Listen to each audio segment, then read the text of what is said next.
This program is made possible by grants from the National Endowment for the Arts, the Corporation for Public Broadcasting, and Xerox Corporation. It's as if my mind creates shapes that I don't know about. I get this shape in my head, and sometimes I know what it comes from and sometimes I don't.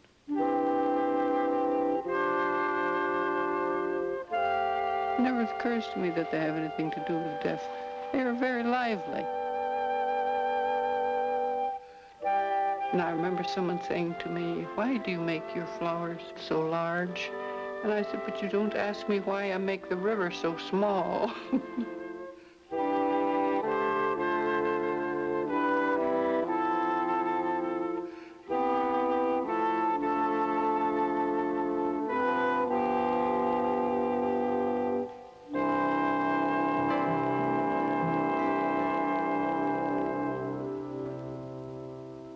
When I got to New Mexico, that was mine. As soon as I saw it, that was my country. I'd never seen anything like it before, but it fitted to me exactly. It's something that's in the air. It's just different. The sky is different. The stars are different. The wind is different.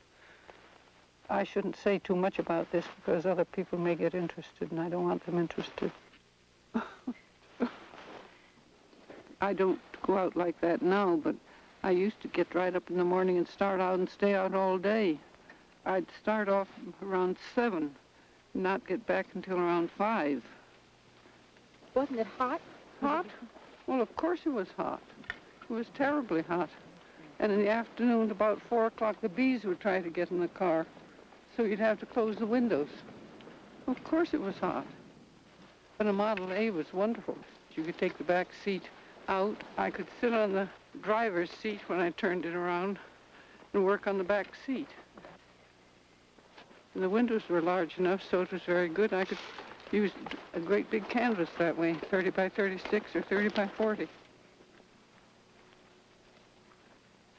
That's a waterfall. There's a black streak in there. That's a waterfall. Maybe it's a little hidden. There's a black streak right there. Black water comes from it, and it spreads in a spray as it gets down a little way, and then it runs on down the arroyo. Oh, you mean they really are water? Oh, certainly, roaring waterfalls.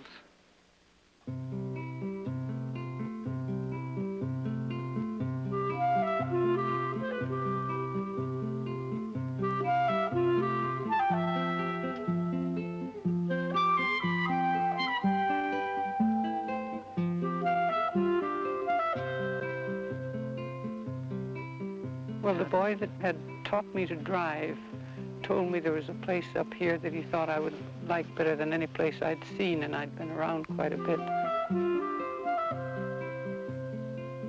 I thought at that time a dude ranch was one of the lower forms of life, but I didn't know whether I'd want to be at a dude ranch or not. Arthur Pack bought the place the second year I was here, and he would write and ask if you were coming, and I wrote back that I never knew whether I was coming or not until I started, till I got my material in the car and drove off. So I arrived one day, and I hadn't told him I was coming. He said, "Why, Georgie, you didn't tell me you were coming. There isn't a bed on the place for you to sleep in." Well, I said, "You'll have to put someone out. I'm staying. I'm not leaving." So he pawed the ground a while with his toe of his boot, and after a while asked me if I'd as soon live over here. So I moved in, and I've lived in it since. I had to go to Santa Fe, 70 miles for every bite you ate. That was 70 miles on a dirt road. Well, it was pretty difficult, but I stayed. It was definitely the landscape, but also that she was left alone to work, the peace and quiet that she had out here that she never had back in New York or Lake George. She was a very private person about her work.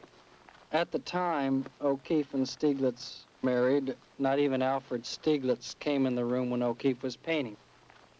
I thought, well, he isn't like the people that I usually have here in Abiquiu who have spoken Spanish all their life and have a little difficulty with English. I said, "Well, you've gone to school, haven't you?" He said, "Yes, I've had 2 years of graduate college work." So I said to him, "Do you type?"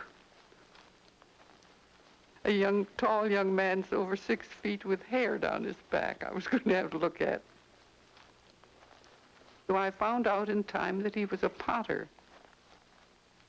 Contrary to the George O'Keeffe which I had in my fantasy imagination, she's one of the most lively, energetic human beings I have ever met, and I'm sure I will ever meet. And sometimes I think, thank God. She started making pottery occasionally. She runs 2 houses, the Abiquiu house and this house. Then when it came to working on this film, I said, but you've had somebody here every day, almost constantly for 3 months, and we just got through the book. And she said, oh yes, but if we do it now, then we'll get it over with. Georgia is working on a book project that she's doing with Viking Press. Over 100 pictures in color. With a text that she wrote herself, which is not exactly autobiographical. No, it's about the pictures. Summer Days was the favorite painting in the Whitney show that went across the country. It was the favorite painting of 90 paintings. Well, that's probably why they want to use it on the cover. I'll cut it out and then we'll look at it. Well, you know, everybody's not the way you are.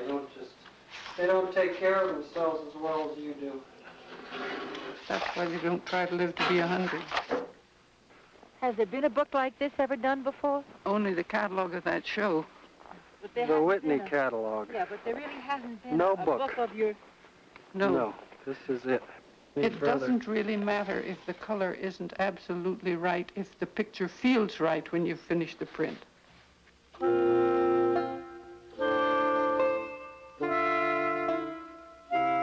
The first year I was out here, because there were no flowers, I began picking up bones.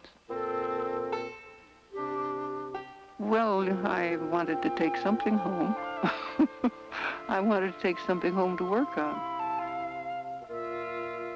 I had a whole pile in the patio there. I wasn't painting them right then, but I had to get them first.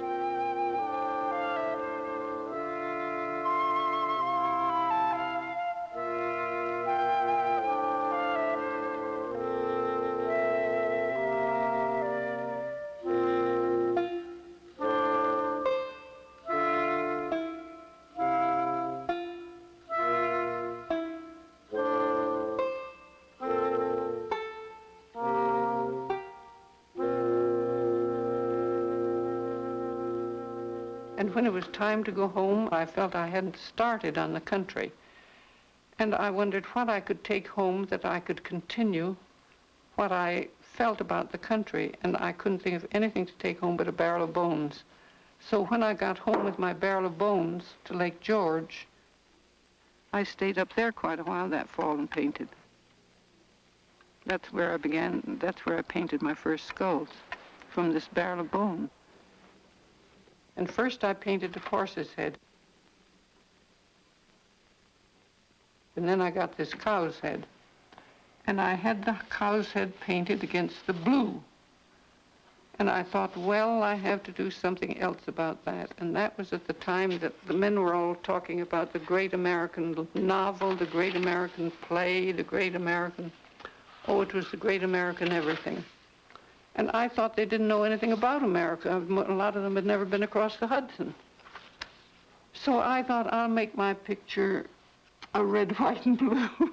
I'll make it an American painting for these people that don't go across the Hudson. And this was my painting. I put a red stripe down each side. It entertained me, but I don't think anybody else caught on to it for quite a while.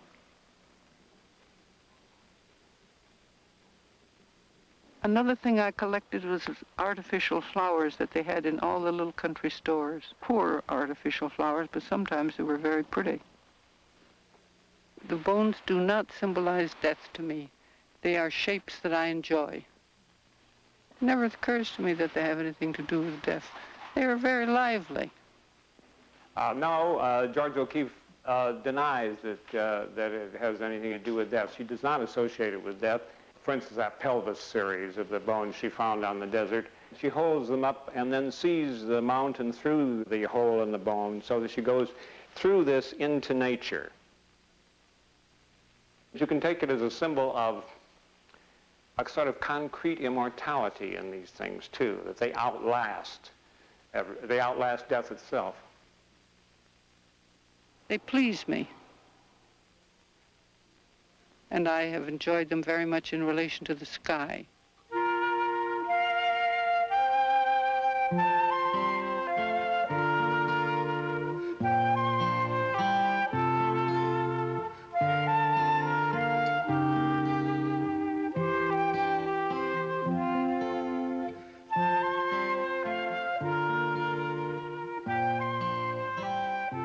And after a while, I thought it's very easy to always be having a bone with a blue hole in it. I'd better make it another color. So I had a reddish bone with a yellow sky. That wasn't too bad either.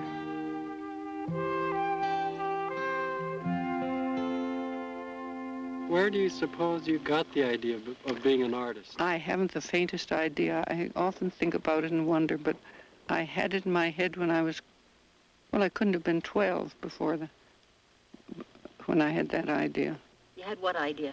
That I wanted to be a painter. I was going to be a painter. I remember talking with a little girl, and I even remember her name, Lena Buchholz. And I said, Lena, what are you going to do when you grow up? Well, she didn't know. Well, I said, I'm going to be a painter. And I remember as we talked, walking over to the window and looking out and seeing the children around the schoolyard out there.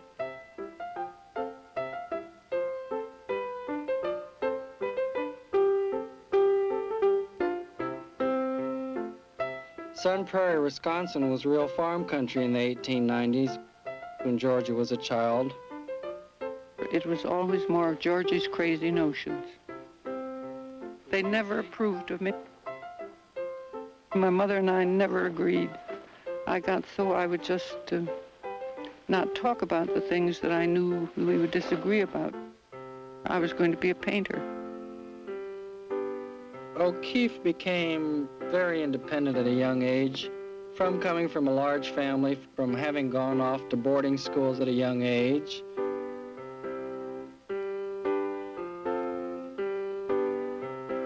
She was an excellent student, both at Chicago, I understand, and at the Art Students League.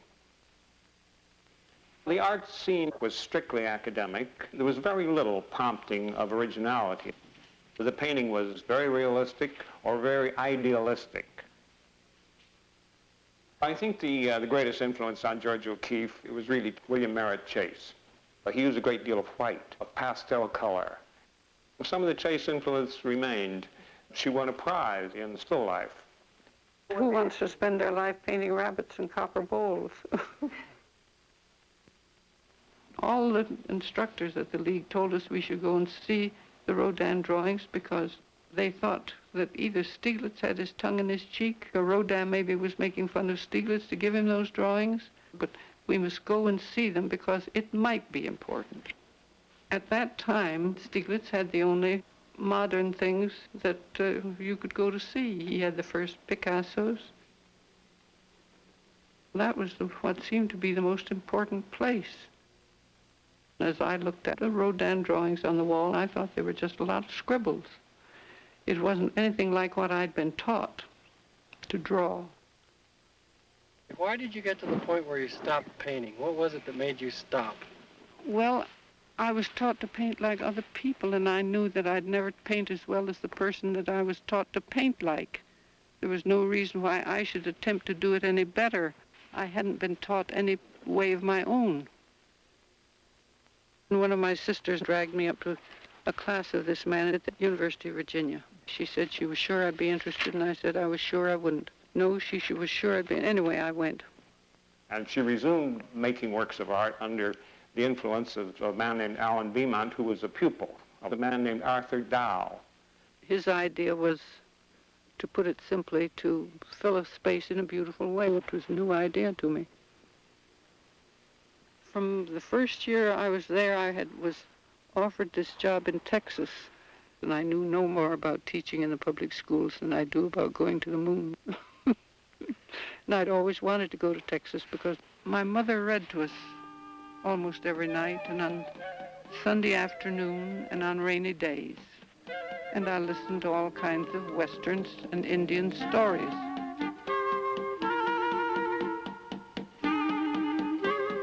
The Texas country the part that I know is the plains country. It was land like the ocean all the way around. Hardly anybody liked it, but I loved it. The wind blew too hard and the dust flew, and we had heavy dust storms, and I've come in many times when I wouldn't have known myself, except I could tell the shape of my clothes. I'd be the color of the road.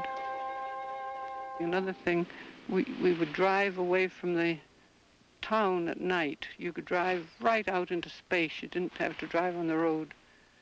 And when the sunset was gone, you turned around and went back and were lighted back by the light of the town. And sometimes the town would be out of sight, and then you'd see it again. It was that level. And that painting of the light coming on the plains was from that sort of thing. It wasn't done when I was first in Texas. I did that when I was in Canyon.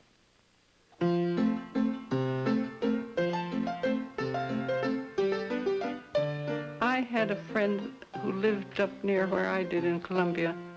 Anita was the sort of person who would get paint on her face and paint on her hair and paint on her dress.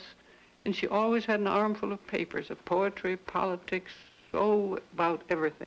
So when we left up there, Anita and I wrote for quite a while. September 1915.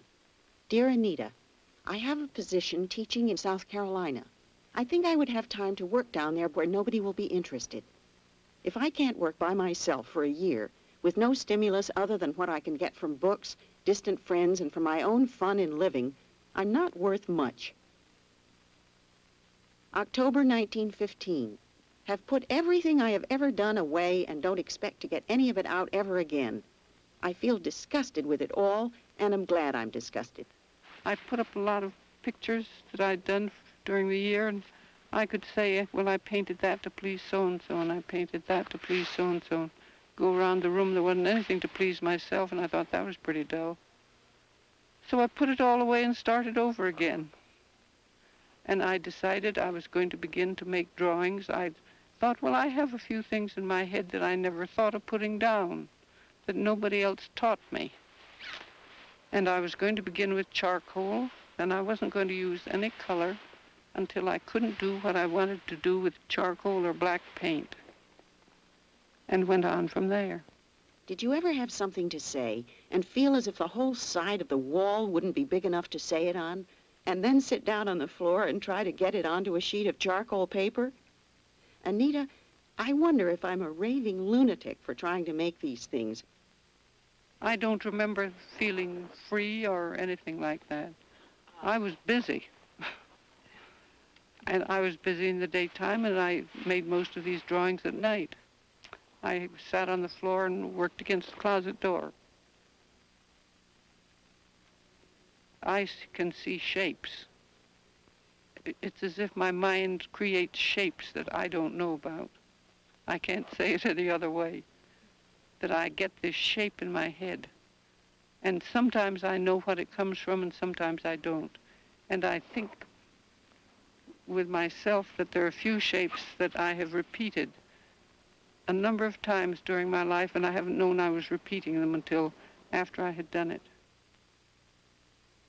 Dear Anita, I'm sending you some drawings in a roll because I want you to tell me if I'm completely mad. After I had some, I sent them to her to look at and told her not to show them to anybody. And when she had quite a large bunch of drawings, she took them down and showed them to Stieglitz.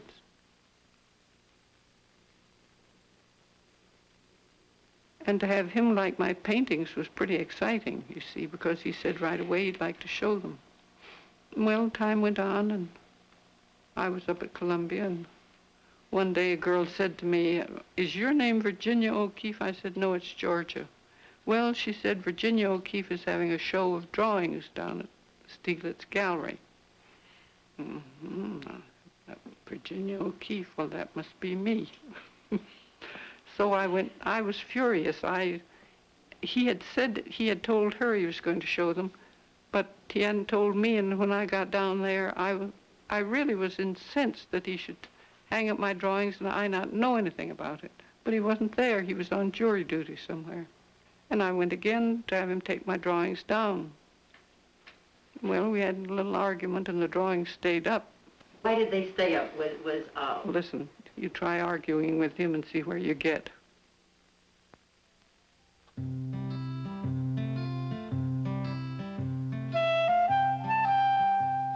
January 1916. Anita, I have a wonderful new job at a teacher's college in Canyon, Texas. I can't tell you how much I like it. I had a good many ideas that I'd gotten in my head when I was in the big city that I wanted to work out. And when I got out to Texas by myself, I got to work on them. And you know, it was a fine time. Nobody cared, and so nobody talked about it, and I didn't show it to anybody, and I had it all to myself. I was just as free as a bird.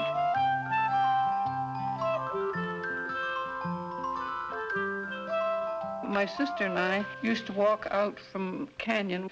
We would walk out toward the sunset, and she would carry bottles, and she was a very good shot. She'd throw her bottles in the air and see how many she could shoot, and I was looking at the evening star. And the evening star would come when it was still sunny. It would be still bright daylight, and there would be the evening star sitting up in the sky, which I thought was very exciting. And I began painting the evening star. And my first painting was just the horizon and the sky and a little star. Well, that didn't give you any idea of a painting. You had to make it more exciting than that. And I think there are 8 of these variations of this that I did at that time.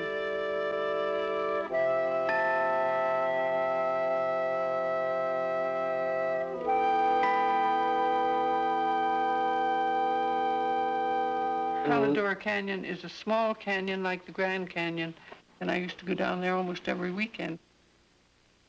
There's 2 or 3 paintings of it. I think you can see a very definite effect of Texas upon George O'Keeffe's painting. She was very impressed by the landscape and by the extraordinary color and the great storms, the dust storms, and the sunsets. Only a few years ago, she painted a great canvas of a sunset in Texas. This morning there was another letter from Stieglitz. Anita, he is great. Still, I'm glad I can't see him. I'm enjoying his letters so much. Anita, I'm rolling up my pictures and sending them to you or Stieglitz. I won't know until I address the package.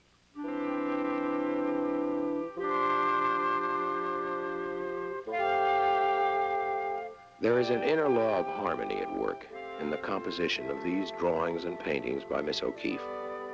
And they're more truly inspired than any work I've seen. It is only in music that one finds any analogy to the emotional content of these drawings.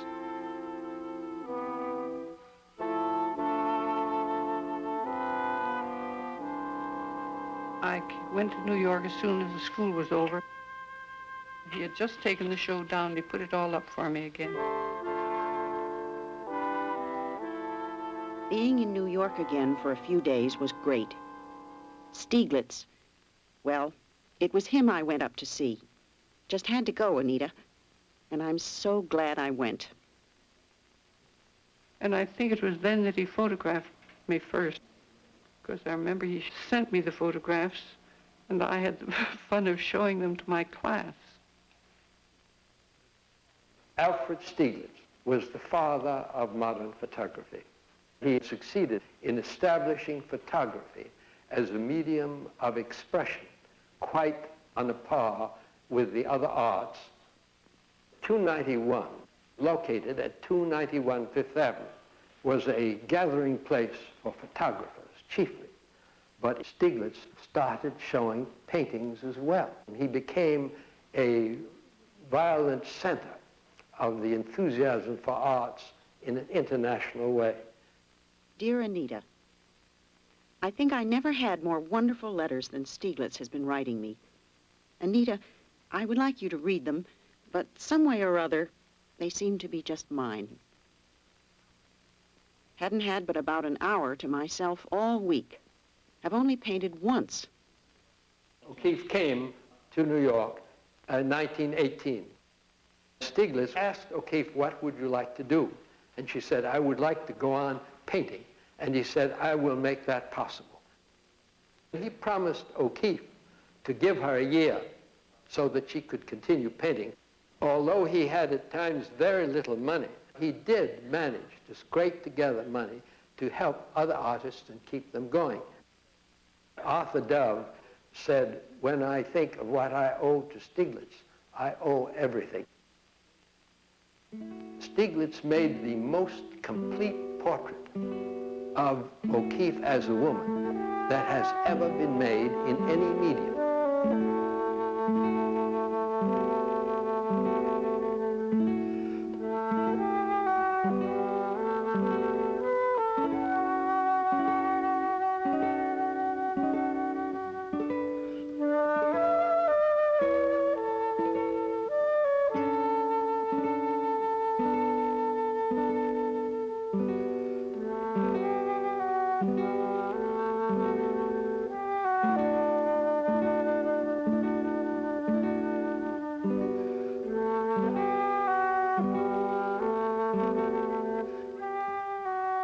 He photographed my hands, or he photographed me till I was crazy. He'd be photographing every day. And he started photographing me with glass plates when you had to stay still between 3 and 4 minutes. And you'd itch here, you know, you'd want to scratch there, and you'd be down here. In that 3 minutes, you could have more itchy spots on you than you can imagine. The relationship between Stieglitz and O'Keeffe was an extraordinary one in the history of the arts. The dominating factor was their joint creativity, and this was a bond that was extremely powerful.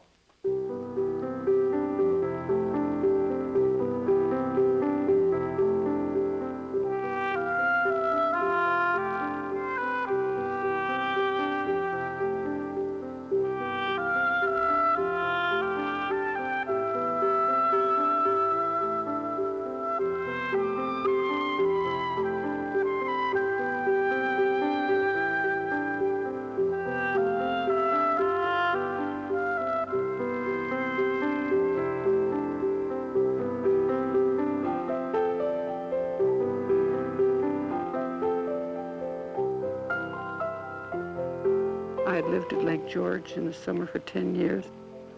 It was very pretty, but it wasn't made for me.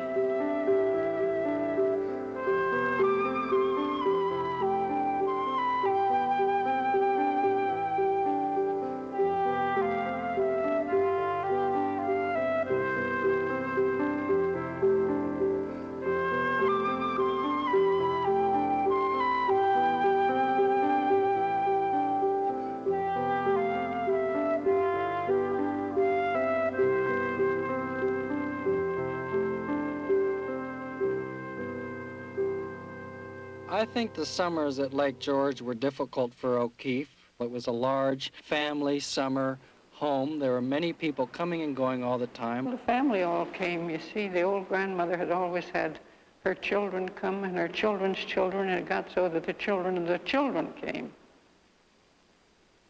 And there'd be 20 people at the table eating corn. Can you imagine it? On the cob. When she was too old to run the house, none of the other members of the family wanted to run it because they all knew that all the others would object. Nobody else would be able to do it like Ma did, don't you know? There was a little house they called the shanty up in the field. You were quite off by yourself. I worked up there a good deal. Oh, well, I painted this shanty. You see, the men didn't like my color. My color was hopeless. My color was too bright and too... You know, I liked colors, and I thought what most of them used was pretty dirty. And I thought, well, now I guess I'll paint a picture of the shanty. I'm going to paint a dirty picture, too, and I bet they'll like it. So I painted this building, and it went to town, and Mr. Phillips came in and bought it the first day. And they all thought, well, now maybe she can paint after all. She's getting down to some ordinary, some real color now. Wait till you see it. It's the most dreary thing you ever laid your eyes on.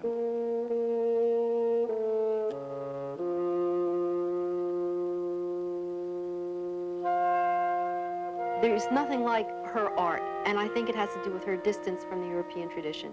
The fact that she really comes out of Native American sources and has very little to do with the breaking up, fragmenting of planes of Cubism. When Stieglitz married O'Keeffe, he not only married a woman, he married America. And that perhaps she really symbolized this for him because she was really the essence of another kind of culture.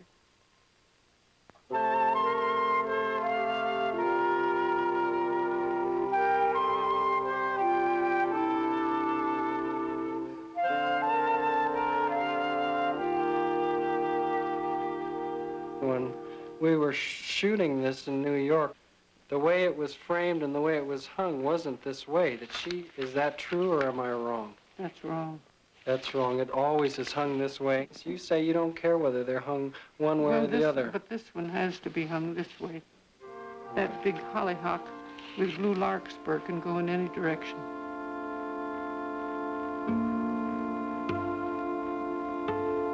There was a collection of paintings in New York that I went to see every once in a while, and they had a new painting, but it was a small picture. It was about 20 by 16 maybe, but the flower was beautifully painted, and I thought, now, if I would paint that flower, just that flower, the size it is, nobody would ever look at it. But if I enjoy the flower, and I would paint it, I'm going to paint it big, so they will have to look at it. What did Stieglitz say when he first saw your flower painting? Well, now, what do you think you're going to do with that? He had a broken nose, and he had a way of carrying his handkerchief, the corner of his handkerchief between his teeth. And he stood there with that handkerchief and that smile. Well, what do you think you're going to do with that? I think he thought I was a little crazy. I hadn't thought about what I was going to do with it. When the flowers were first shown, people were terribly shocked by them. They were surprised, and they looked because they were big. But if I'd done just as well or even very much better and it had been small, they wouldn't have looked. It just amused me, the idea of making them look at, getting them to see what I saw. I think they are decorative, but I don't think they're merely decorative. If you compare one flower to another, you find that George O'Keeffe has charged them with a different emotional charge in almost every one.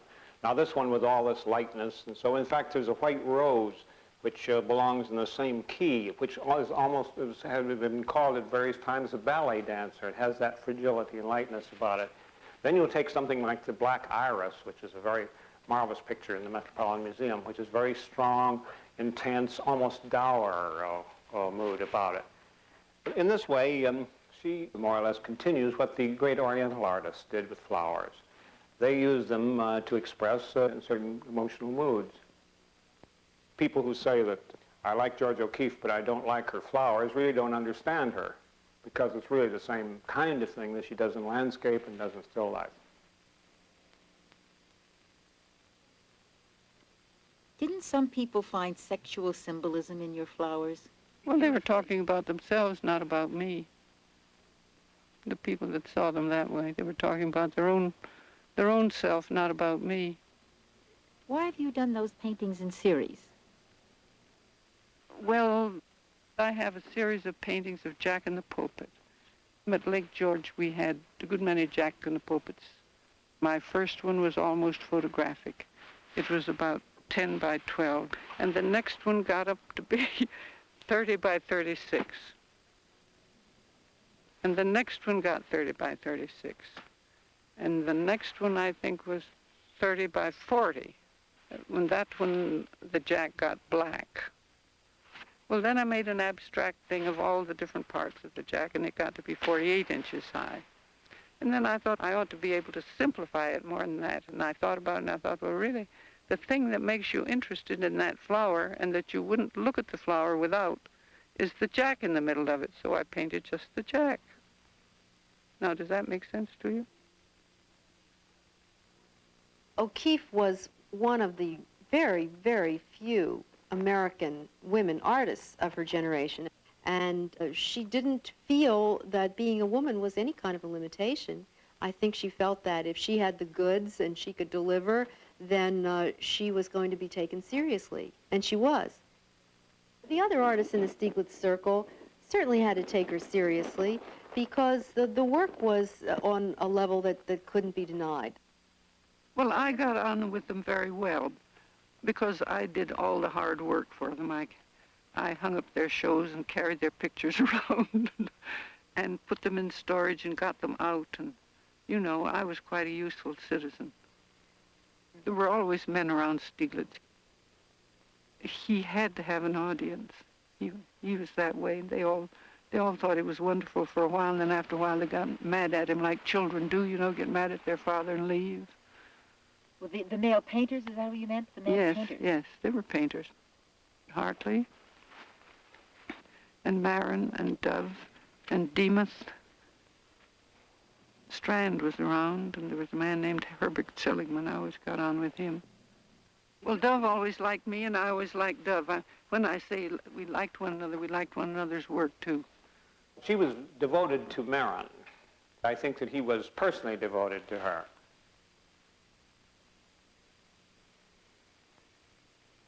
Yes, he had to have people around. And I find people very difficult. And when I couldn't take it, I went in my room and shut the door.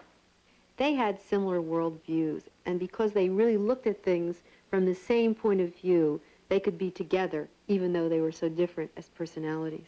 Oh, entirely different. He was a city man, and I was a country person. I'm not a city person at all. But I lived in the city for 30 years. Why did you live in the city for 30 years? Well, because Stieglitz lived there. Was that a sacrifice for you? I mean, Oh, I didn't think of sacrificing. That was what I did. That was where I belonged.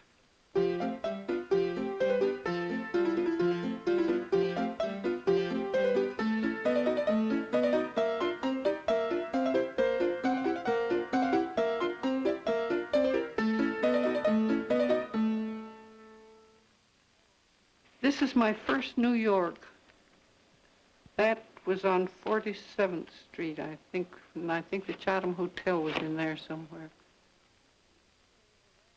This came right after I had the show of my big flowers, maybe 24, I'm not sure. It isn't bad either, is it? It's very good to me. I think New York is wonderful. It's like a dream. It always makes European cities look like villages to me. I think of a city going up, don't you? Well, it has to go to the sky.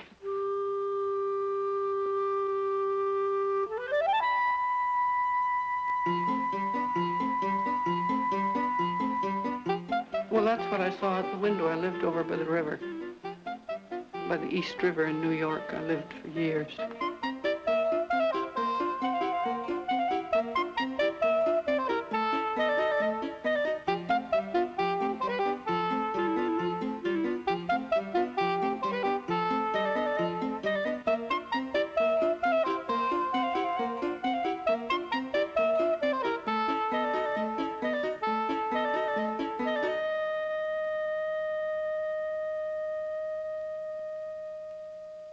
What was the reaction when you first said that you were going to paint? You were going to paint New York. What are you going to paint New York for? Anyway, you can't do that. The men haven't even done very well with it. What do you think you're going to do? That's the Shelton. Well, I lived on the 30th floor at the Shelton. The view was wonderful.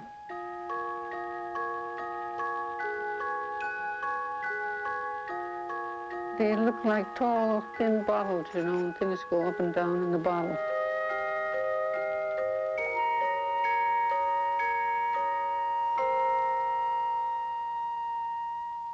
Oh, I painted that building again and again, but I've thrown most of them away. So after all these years, it's still hard to get what you want. Oh, it doesn't just come.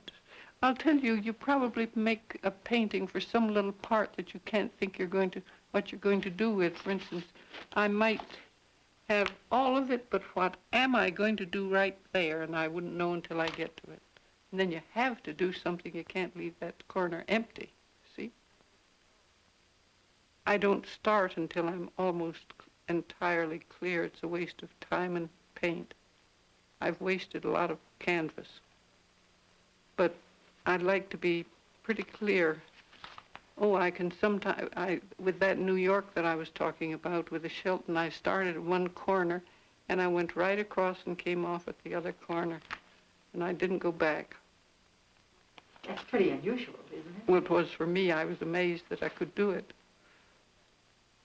But I looked at it for a long time, every time I went up the street, and that day I walked up the street, and I turned around when I was up a way, and the sun was biting a piece out of the tower, you know, and your eye will see sunspots if you look hard at anything sometimes.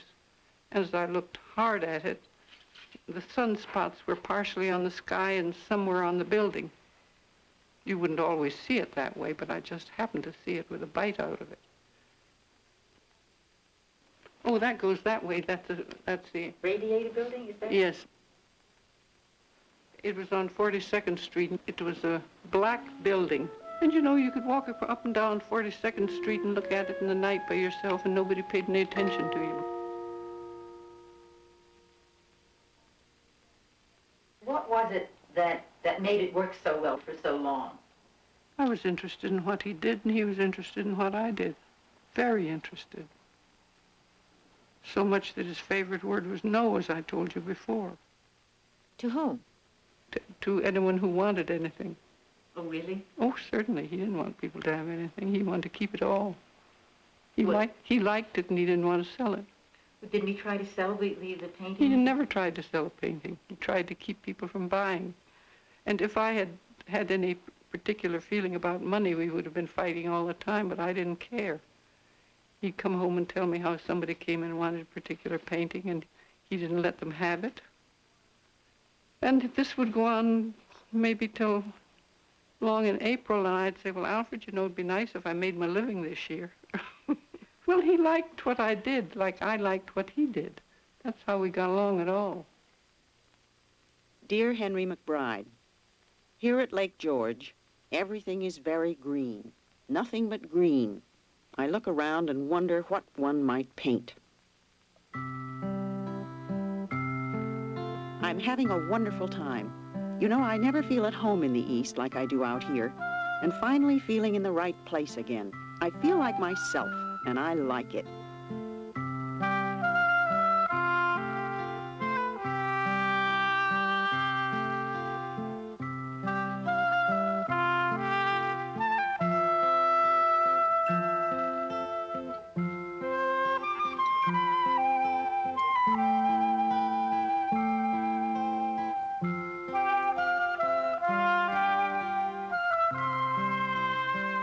She became good friends with Frida Lawrence and Dorothy Brett.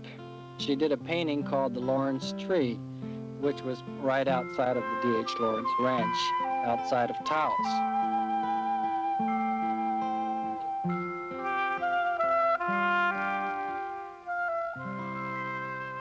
Everybody paints the Taos Church. If you're up in Taos 2 days, you have to paint the Taos Church. Finally, I thought, well, really, do I have to paint all of that church? I'll just paint a little piece of it and it'll do just as well, and I did. It was nice of Stieglitz to let you go to New Mexico every summer. Well, listen, he didn't let me go, I just went. Was it hard convincing him? He was never convinced, but I went, I had to go. Have you ever painted any portraits at No, all? no. Oh, I've made some drawings, I never painted anything. I never was that interested in doing people. It was very easy with drawings for me to get a likeness, but that wasn't any particular fun to me. I think the real reason is that she's interested in nature, and not in the psychological thing that one needs in a portrait. She's interested in the forms and shapes and drama, the hidden drama of these forms in nature to express certain emotions. But Miss O'Keeffe felt that she could get the sense of the people even if they weren't in the picture. I was thinking of that series of crosses that she painted. Now, the one she did of New Mexico with this black cross against this extraordinary sunset landscape, one always thinks of the Franciscan friars in New Mexico. The crosses out here are very dark. Out here, to me, the Catholic Church is like a veil over the country, and you come across a cross almost in any unexpected place. Then she did a cross on the Gaspé Peninsula, which is just at the edge of the sea, a maritime cross. And you feel the spray of the ocean coming in, and you feel the fact that this is connected with the sailors. That's one of the last things they saw when they left the land. So that she gets the people without the people, in a sense. See, they put something on the ends. They didn't fix just a cross like they would fix it out here. They had to have a little trimming on it. The French crosses are sort of gay. Don't break your leg or anything like that, one. It'd be awfully hard for me to carry you. Well, you'd have to just work at it. Look, over there, over there, there's no snow. Then we get into the good stuff. Oh, we could go right down. No, let's go right over there. I've been coming over since I first found it, and I think it was maybe in '30 that I found it. And I've been coming over ever since. I've painted here almost as much as over in the Red Hills. I've always called it the black place. And there are parts of it that at times are really black, though a lot of it is gray. I wouldn't think of calling it the gray place. What is it I like about it? Well, if you could see it, if it wasn't white, you'd see it. I mean, if it wasn't white, half white with snow, it's a especially fine place to climb around it. Have you climbed over these Oh, hills? certainly. Wouldn't you? Wouldn't you climb if you were here? I walked all along the top.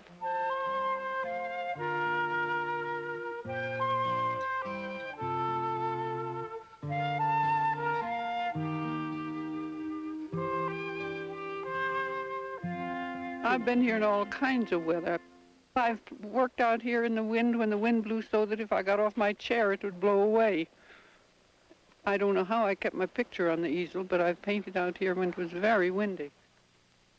On the other side, there's a strip of color. You don't see it because it's in shadow now, but there's a strip of pink, red, and yellow that goes all along, for a very long way that I've put in at the foot of my hill. Didn't it get pretty hot here? Well, it has usually been hot when I've been over here. And sometimes the Indians would be, there's a bunch of trees down there, the Indians would be under the trees, and there wasn't any place for me to be in the shade but under the car.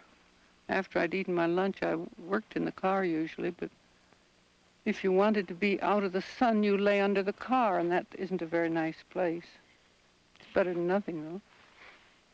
The cliff's over there. You look at it and it's almost painted for you, you think, until you try. I tried to paint what I saw.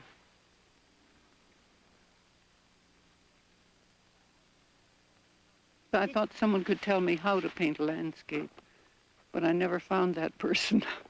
I had to just settle down and try. I thought someone could tell me how, but I found nobody could. They could tell you how they painted their landscape, but they couldn't tell me to paint mine.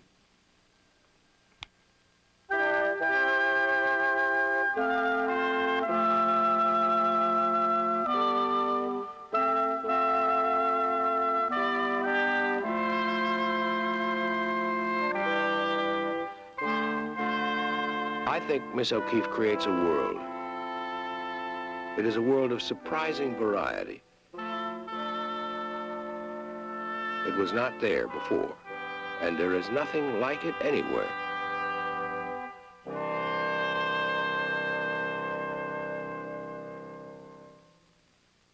Dear Henry McBride, I see Alfred as an old man that I am very fond of, growing older, so that it sometimes shocks and startles me when he looks particularly pale and tired.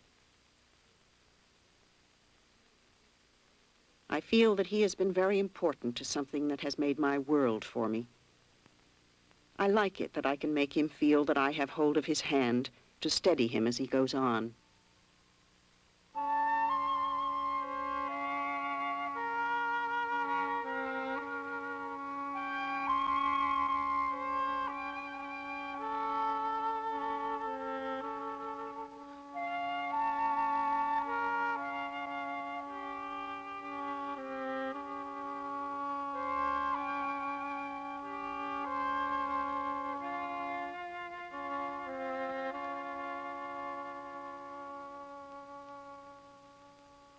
well, Mr. Stieglitz had died, and I had settled his estate, and I could live where I wanted to.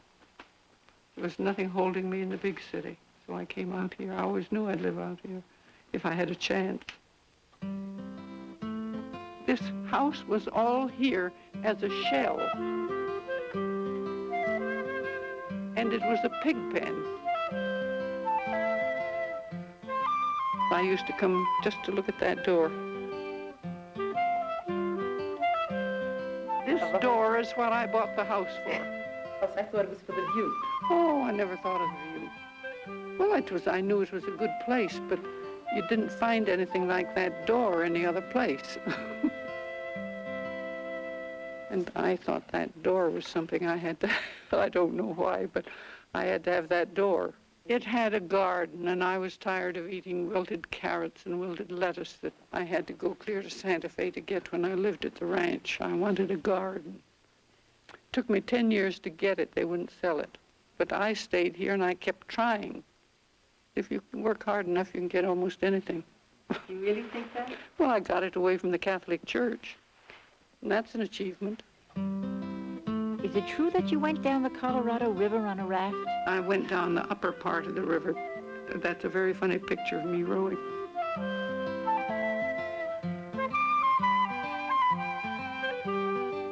Who was that man? Well, Orville was a dude wrangler, and he knew the Indian country very well. He knew all the good places to camp. Oh, I got around. I didn't miss much of anything.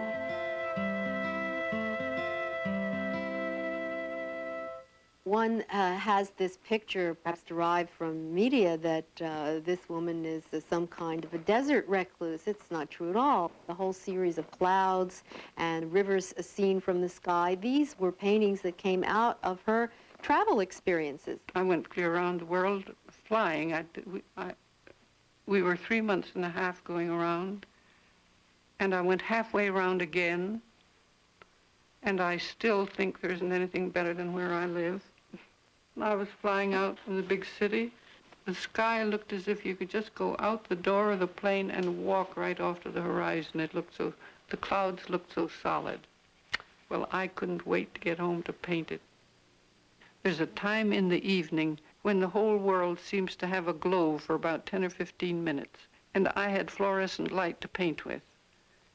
And at that time, this cool picture in the garage, if you walked way back and looked in at it, really looked pretty wonderful. It was a cool square, you see, a great big cool square in the evening light.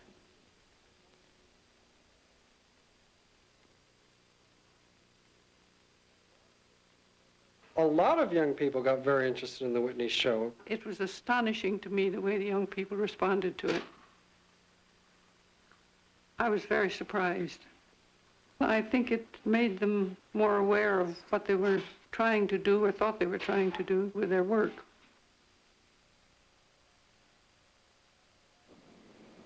The Black Cross is in, and there are 5 other paintings there. How do you like being one of the roots of abstract American art? Well, I must be one of the old roots. Now, if you look at American art of recent years, you see that it's just a few simple, large forms, 2 or 3 colors. And this was what O'Keeffe was doing, and she was doing it in a way that nobody else was. Well, if it wasn't good in the abstract sense, it wouldn't have been much good. Just to paint a cross is nothing. But Juan, look what a fine rug that would have made. What, a fine rug? You know, the things all look as though they'd be very good woven, as well as painted. I don't know if that's Mr. Rothko would like that if he heard you saying that. I don't think he'd mind. This one has a line. She was very moved by Rothko's paintings and very interested in them. And I think the reason is because there was a real affinity with her own early work. The show that he had at Yale, it was a remarkable show. It was like a portrait of a man's life. Started from the beginning, and the last thing was death. It was a long black line, a little bit of white in it. They talk about minimal art in the 60s.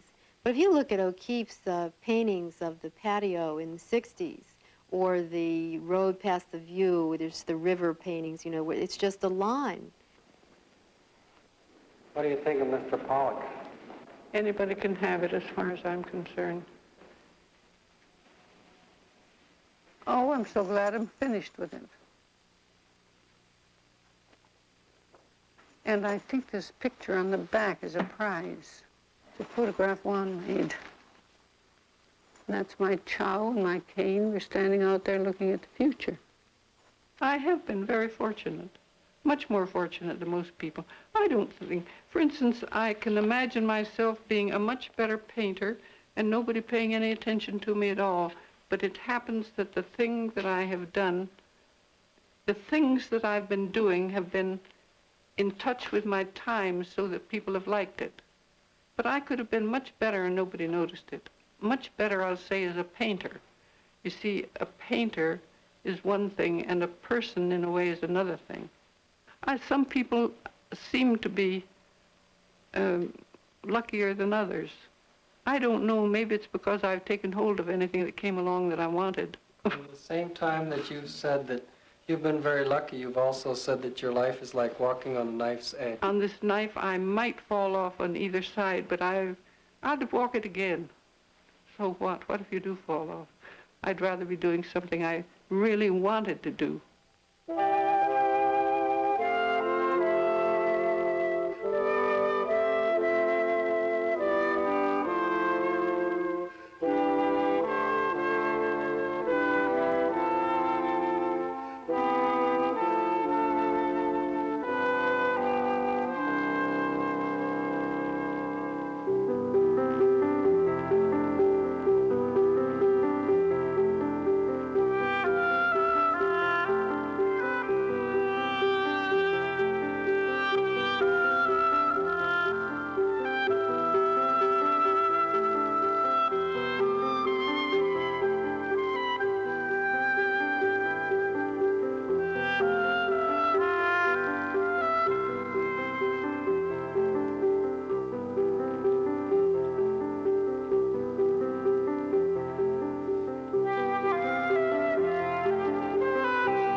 This program is made possible by grants from Xerox Corporation, Corporation for Public Broadcasting, and the National Endowment for the Arts.